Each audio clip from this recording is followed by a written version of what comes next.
Hi, my name is Riley Morrow. For my current events project, I decided to do the conflict involving ISIS overseas. A little bit of intro. ISIS stands for the Islamic State of Iraq and Syria, and a few other names that you might hear them called by would be ISIL, or the Islamic State of Iraq and Levant, or just IS, which just Islamic State. ISIL is the term that Obama uses whenever he makes addresses regarding this problem, and IS is what the group actually calls themselves. The goal of the group is to create a caliphate, which is just a ruling chapter over Islam and all Muslims, requiring them to abide by their rules and to do what the ruler says, who is, as you can see, I'm not sure I'm saying it right, but Abu Bakr al-Baghdadi, and if he's the leader of ISIS, and he would become the new caliph if the caliphate was successful. The goal or the plan that ISIS is using is to go into unstable governments in the Middle East and that are a little bit unstable and use their power to overthrow their government and to start this new caliphate.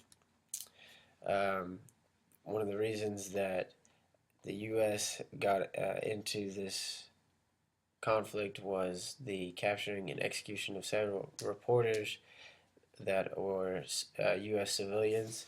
There were two reporters from the U.S., a reporter from Britain, and then a civilian from Australia that were also executed. The ISIS is trying to send a message by capturing and executing these um, reporters and civilians in an attempt to send a message that they are coming for the superpowers and that they believe that they can overtake the superpowers of the world and um, create the new caliphate worldwide rather than just in the Middle East. Some of the countries that are involved are include the U.S., Australia, and Britain. Like I said, they're the ones who had some of their civilians executed. France is also in the mix, and several Middle Eastern countries that are battling the ISIS group from taking over their governments are also at war with them. All these countries have announced military action will take place against ISIS, and several of them have already taken that action. Every day, more and more countries are joining the fight to stop ISIS and to keep them from uh, completing their goal. The military actions that have been taken out include airstrikes. A group of world diplomats came together and agreed to help Iraq fight ISIS and keep them from overtaking their government. And so the U.S., France, and Britain is still deciding are dropping airstrikes throughout Iraq strategically on places that they know are important to the ISIS group that will cause a big detriment into their plans. The first airstrike was made on September 16th, just about 25 kilometers outside of Baghdad, and then France followed with an airstrike on September 19th on a logistics depot in northern Iraq. Since those dates, several more airstrikes have been made, and they're continuing to plan more and more airstrikes. While the superpowers and the allies have been able to make their um,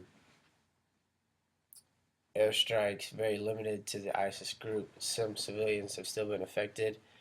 The airstrikes have actually killed several civilians, and this is also causing people to be pushed out of their homes because of fear that they're going to be hit by some of the airstrikes. So, around 140 refugees have already moved to Turkey, and an Islamic and Jewish alliance came together asking for Britain to accept some refugees into their country because they have nowhere else to go. Um, this war has been brought on to the Middle East unasked by any of the other countries, and ISIS is completely bringing this war onto them without reason and causing them to fear for their lives for no other reason than just trying to implement their beliefs and force them onto other people. This is also bringing a negative view of Middle Eastern culture back onto these people, which is already um, in place from terrorism attacks previously happened, and it's only making it worse instead of better. The ISIS group has actually gained a lot of followers in their journey, but still, the majority of civilians don't believe in their uh, don't believe in their beliefs. They think that they are very extreme, and it's not necessary to follow what they think is right. Social media has actually been used as a tool to recruit more followers, but maps of social media attention show that the number of ISIS, however, might be growing, but are um, still not in the majority. Most people still believe that they are in the completely wrong area and are headed towards a place of destruction rather than construction. And today, there are still, like I said, countries are joining the force every day. 3 new countries joined in the last week, and through all of these countries, more and more airstrikes are being planned. But every day, they are driving the ISIS group into a deeper and deeper hole that they are soon not going to be able to get out of. Continuous advancements have been made by the Allies on how to conduct the battle against this group, whether it's with just the airstrikes or if they need to send more military arms into that country and to really stop this problem. So today, the group has been driven back, but is still not completely uh, destructed, but soon it is looking like that might be the case.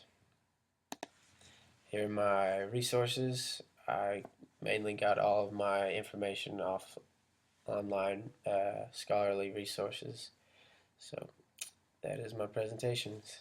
Thank you very much.